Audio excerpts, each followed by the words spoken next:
分析完了。その愛獣には再生能力や高度の防御能力、カウンター能力はないようです。じゃあ遠慮なくどっせー。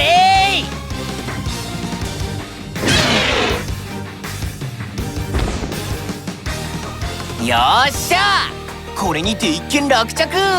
イエイ。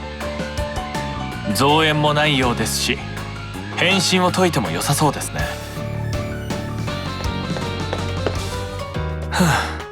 まったくです。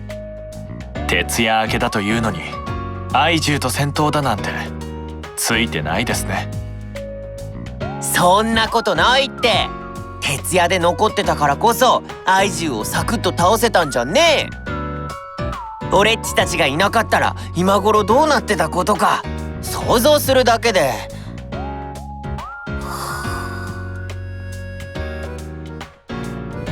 春、起きるんです。起きなさい。起き上がれです。ここはどこ？アトランティス大陸？ヒーローズパークです。なんだ、今のは夢か。そうだよ、俺っち実はショートスリーパーなんだよね。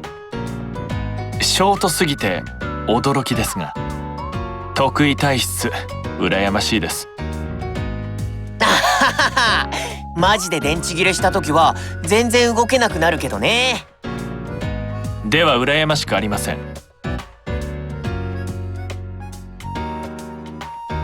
はあ、そんなこともないよ。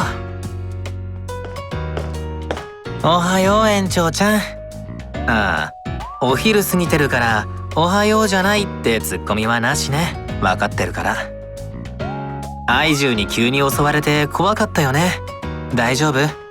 怪我はしてないようだけど心は傷ついてない？なつき、心の傷は誰にも見えないからね。心が痛い時は遠慮なく俺に言うんだよ。具体的にはそうだね。刑事にいびられたとか、刑事に悪口を言われたとか、刑事に小づかれたとか。おい、あのメガネ本当に容赦ないんだ。この間だって俺の自慢のコレクションに。なつき！おお、鼓膜が破れるかと思った。大声出すなっていつもガミガミうるさいくせに自分はルール適用外とかずるくない？今のは例外です。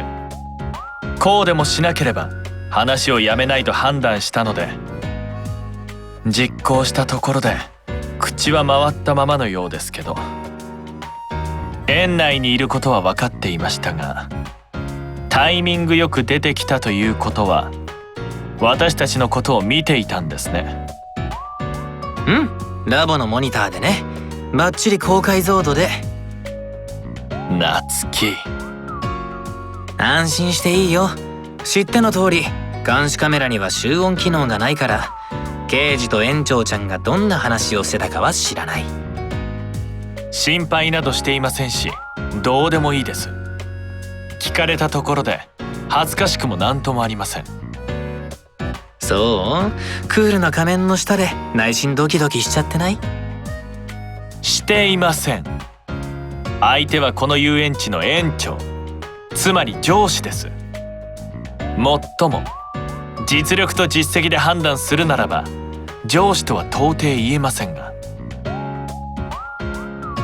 きつい言葉、全方向全速球まき散らし毒舌マン刑事。何か言いました？いいえ、何も。寝不足で幻聴が聞こえたんでしょ。激弱だったとはいえ愛獣とやり合ったんだ。ちょっとは疲れてるよね。みんなでラボでゆるっとお茶しようよ。まったく、それらしいことを言ってただ雑談がしたいだけでしょ。あなたはいつだってそうです。あいにく私には。皆さん置いていかないでください。参加しないとは言っていないでしょ。